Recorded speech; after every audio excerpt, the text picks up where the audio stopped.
दोस्तों एक समय था जब भारत अपना हथियारों के लगभग सभी जरूरत रशिया से पूरा करता था, पर अब ये समय बदल चुका है। अब भारत के द्वारा रशिया से भी हथियारों को खरीदा जा रहा है, तो वहीं पे वेस्टर्न देश भी भारत को बड़े मात्रा में हथियारों को बेच रहा है। पर दोस्तों अब ऐसा भी समय आ गया है कि जो अमेरिका कभी भारत को हथियार नहीं बेचता था या देना नहीं चाहता था, वो भी लगभग हर एक हथियारों के टेंडर में रशिया के सामना कर रहा है और भारत को अपने बड़े बड़े हथियारों का ऑफर कर रहा है। ऐसे में जब भारत के अंदर रशिया से TU-160 जैसे बॉम्बरों को खरीदने को लेकर चर्चा शुरू हुआ है, तो ऐसे में एक ऑब्वियसली सवाल बनता है कि क्या इसे भी काउंटर करने के लिए अमेरिका के तरफ से कदम उठाया जाएगा। मतलब क्या रशिया के TU-160 जैसे बॉम्बर एयरक्राफ्टों को काउंटर करने के लिए अमेरिका के तरफ से भारत के सामने अपने B-1 बॉम्बरों का ऑफर रखा जाएगा। और दोस्तों आज के इस वीडियो में आप लोगों को बताऊंगा कि कितना संभावनाएं हैं कि अगर भारत के द्वारा रशिया से TU-160 बॉम्बरों को खरीदने की तरफ कोई कदम आगे बढ़ाया जाता है, तो उसे काउंटर करने के लिए अमेरिका भारत को B-1 जैसे बॉम्बरों का ऑफर करे। तो डिटेल में जानने के लिए वीडियो के आखिर तक बने रहिए और चैनल को सब्सक्राइब और वीडियो को लाइक जरूर कीजिए। दोस्तों बीते अगर 2 दशक के इतिहास को देखा जाए तो भारत के द्वारा इन 2 दशकों में अब तक जितने अमेरिकन हथियारों को खरीदा गया है, वो शायद भारत के तरफ से अपने पूरा 75 साल के इतिहास में अमेरिका से नहीं खरीदा गया होगा। इस दरमियान भारत के द्वारा अमेरिका से लॉन्ग रेंज के आर्टिलरी से शुरू करके transport aircraft, helicopter, even gunship helicopter तक को खरीदा जा चुका है। और अमेरिका अब भारत के लगभग सभी हथियारों के टेंडर में पार्टिसिपेट कर रहा है और बढ़ चढ़ के भारत को अपने हथियारों को बेचने का प्रयास भी चला रहा है। ऐसे ही प्रयास में MRFA का टेंडर, मतलब इंडियन एयरफोर्स के लिए खरीदे जाने वाले 114 फाइटर एयरक्राफ्टों के टेंडर से शुरू करके नेवी के लिए खरीदे जाने वाले मल्टी रोल एयरक्राफ्टों के टेंडर तक शामिल है। और वहीं पे ही अगर खबर यह है कि भारत कोई हथियार रशिया से खरीदने का प्रयास कर रहा है या खरीदने का इच्छा रखता है, तो ऑब्वियसली अमेरिका के तरफ से भी इसमें अपना प्रयास जरूर चलाया जाएगा। दोस्तों यहाँ पे मैं TU-160 बॉम्बर का बात कर रहा हूँ। कुछ दिन पहले मैं आप लोगों को एक वीडियो के माध्यम से बताया था कि किस तरीके से पूर्व एयरफोर्स के चीफ के तरफ से TU-160 एयरक्राफ्टों को खरीदने को लेकर संभावनाओं का जिक्र किया गया था। और इसके बाद अमेरिका के जिस बॉम्बर को लेकर चर्चा बना हुआ है वो है B-1B बॉम्बर, जिसे कि रॉकवेल V-1 लांसर भी कहा जाता है। अब दोस्तों B-1 बॉम्बर चर्चा के विषय में आने के पीछे जो कारण है वो है एरो इंडिया 2021 के दरमियान इसे भारत में लाना।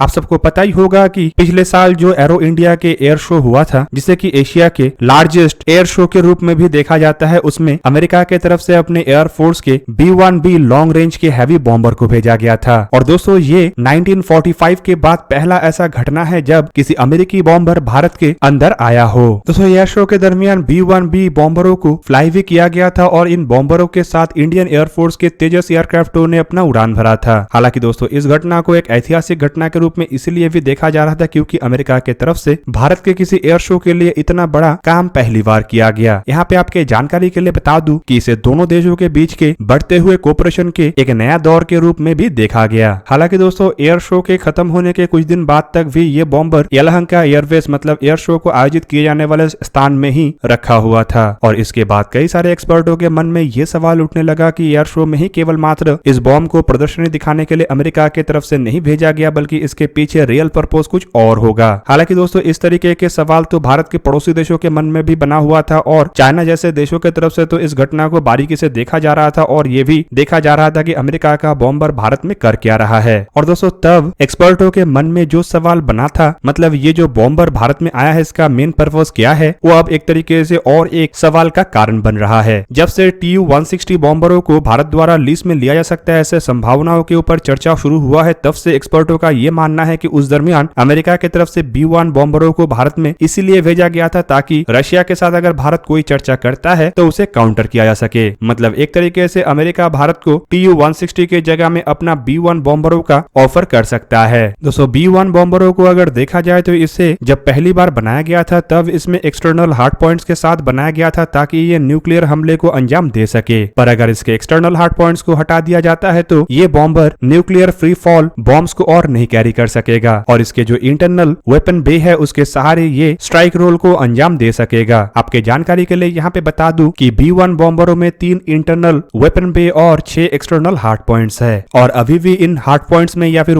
इंटरनल वेपन बे में AGM-86B air launch cruise missile और AGM-869 शॉर्ट रेंज अटैक मिसाइलों को लगाया जा सकता है। हालांकि दोस्तों बताया जा रहा है कि अमेरिका अपने बेड़े के B-1 बॉम्बरों को रिटायर करने का तैयारी कर रहा है, लेकिन अमेरिका के द्वारा इसके जो अपग्रेडेड वर्जन मतलब B-1B लेंसर से इसे कब तक रिटायर किया जाएगा इसका अब तक कोई जानकारी नहीं दिया गया है। पर माना जा रहा है कि अमेरिकी बेड़े में B-1 बॉम्बरों का जगह असल में B-21 बॉम्बरों से पूरा किया जाएगा। मतलब अमेरिकी बेड़े में B-21 एयरक्राफ्टों को शामिल करने के बाद ही अमेरिकी बेड़े से इन बॉम्बरों को एक एक करके रिटायर किया जाएगा। फिलहाल दोस्तों अगर देखा जाए तो जो चर्चा का विषय बना हुआ है, मतलब इंडिया के द्वारा बॉम्बर एयरक्राफ्ट को लीज में हासिल करने का संभावना है, तो इसमें फिलहाल सुइटेबल तो Tu-160 ही लग रहा है। क्योंकि आपके जानकारी के लिए बता दूं कि 80 के दशक में सोवियत यूनियन की तरफ से जब इन बॉम्बरों को निर्माण किया गया था, तब कई सारे ऐसे एयरफ्रेमों को भी तैयार किया गया था जिसे कभी भी संपूर्ण नहीं किया जा सका। मतलब रशिया के पास अभी भी ऐसे एयरफ्रेम हैं जिसे रशिया चाहे तो तैयार करके इंडिया को लीज में दे सकता है। जबकि अमेरिका के मामले में अमेरिका सभी बॉम्बरों को निर्माण किया है और अब इन बॉम्बरों को फिलहाल अमेरिका की तरफ से रिटायर करने का तैयारी किया जा रहा है। मतलब अगर अमेरिका की तरफ से भारत को बॉम्बर देना है तो केवल मात्र ये भारत के साथ अपने स्ट्रेटेजिक रिलेशनशिप को मजबूत करने का ही एक जरिया होगा, ना कि ये भारत के किसी तरीके का कोई काम में आएगा। क्योंकि भारत में इन बॉम्बरों को भेजने के बाद शायद ही कुछ साल इस्तेमाल करने के बाद इसे रिटायर करना पड़े। अब दोस्तों अगर अमेरिका के B-1 बॉम्बरों को लेकर और थोड़ा हम जानने का प्रयास करेंगे तो हमें पता चलेगा कि ये जो बॉम्बर है इसे अमेरिकी कंपनी रॉकवेल्स की तरफ से निर्माण किया गया है, जिसे कई कई जगहों में नॉर्थ अमेरिकन